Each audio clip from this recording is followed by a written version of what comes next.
예, 안녕하세요. 튜터리 영어 연구소의 튜터리 선생님입니다. 제목이 좀 재밌네요. 넌 학원 가니? 난 집에 간다.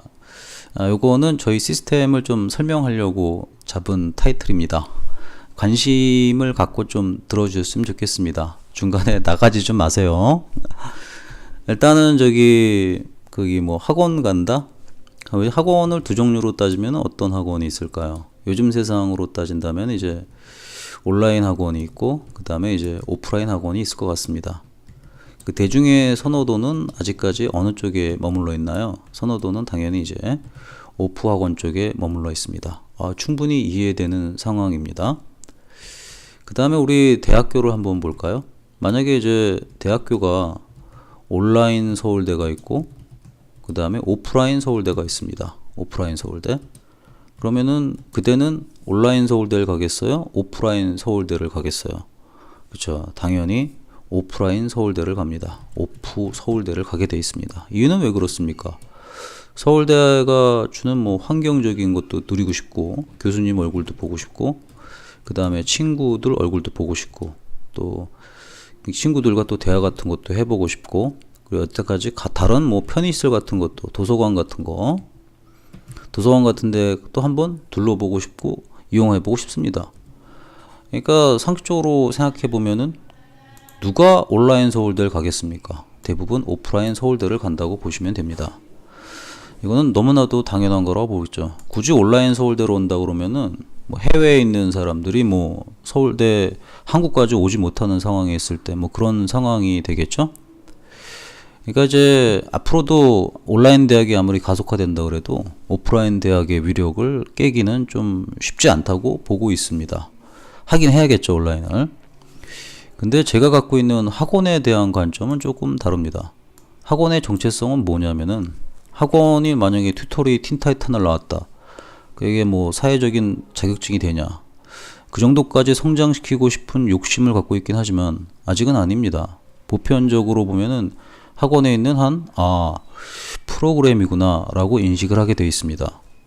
그러면은 학원의 정체성이라는 거는 공교육을 보조하는 게 정체성입니다. 그러면 주된 학교인 공교육은 오프라인을 이용해서 환경, 교수, 친구, 대화, 도서관 등등을 이용한다 할지라도 여기서 학업하는 것을 보조하는 거는 온라인으로 저는 충분하다 생각을 합니다.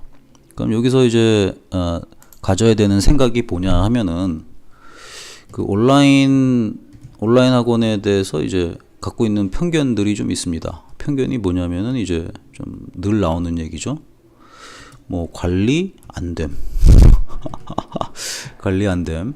관리가 안 된다는 얘기를 많이 합니다. 특히 이제 수업 보면 이제 내신 안 됨. 뭐 이런 얘기도 많이 하십니다.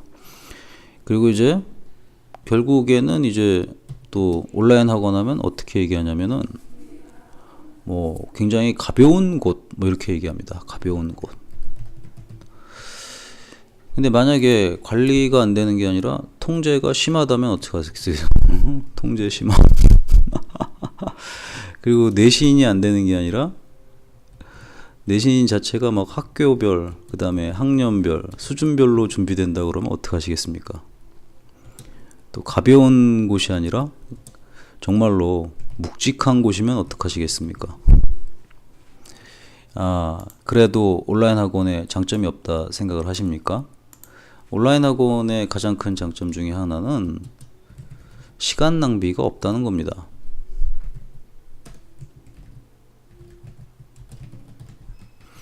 이 부분을 엄청나게 주목하셔야 됩니다. 인생 살면서 가장 중요한 것은 시간이라는 요소입니다. 또 이제 애들이 사교육에서 배울 때 느끼는 편안함 중에 하나가 뭐냐면은 주변에 있는 친구들이 없을 때 더 편안함을 느끼는 애들도 꽤 된다는 겁니다. 그 통제는 어느 정도냐면은 단순한 출결만 하는 게 아니라 학습 시간까지도 통제하고 있습니다.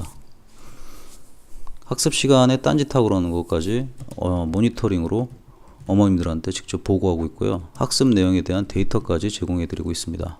그러니까 뭐 깝깝함에 거의 극을 이룬다고 봐야겠죠. 제대로 하면은 이런 거 안 합니다. 제대로 안 하기 때문에 다 하는 거죠. 근데 오프라인 학원에서 출결하고 학습시간, 문의에 있는 학습시간 하지만 실질적인 공부를 하는 것까지 측정은 못합니다. 그 내신 대비도 한번 보실까요? 내신 대비할 때 학교별, 학년별까지는 일반적으로 반 막 만들어 가지고 애들 뭐 한 명인 학교 같은 경우는 뭐 비슷한 학교에 집어넣어서 막 공부시킵니다. 근데 거기에 수준별까지 고려한 반 구성이 됩니까? 불가능하죠. 사실 뭐 이 정도까지 들어가면은 짐작하셨겠지만 그냥 수업 수준이 아니라 클리닉 수준입니다. 클리닉 수준이 아니라 클리닉을 능가한다고 보면 됩니다. 저는 클리닉을 능가하는 체제라고 보고 있습니다. 경험해 보시면 압니다. 다 이제 학원에 오프라인 학원을 댕기더라도 가볍게 댕기는 애들 많습니다. 특히 이제 중하위권 애들 같은 경우에는 대학교 댕기듯이 학원을 댕기죠. 가서 친구들이랑 놀고 앉아서 있고 수업 듣는 척하고 필기하는 척하고 공부 한자도 안 하고 거기가 가벼운 곳이지 저희는 가벼운 곳이 아니라 묵직한 곳입니다. 그렇다고 뭐 제가 오프라인 학원 전체를 비난하고 그러는 건 아닙니다.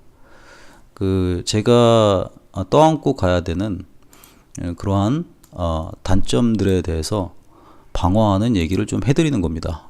방어가 아니라 이제 저희 시스템의 우수성을 알리는 거라고 보시면 되겠죠. 그래서 이제 웬만한 애들한테 가장 강조하는 게 시간 낭비를 줄이고 공교육을 좀 더 잘하기 위해서 사교육을 하는 게 훨씬 더 낫지 않겠습니까? 그래서 저희 틴타이탄하고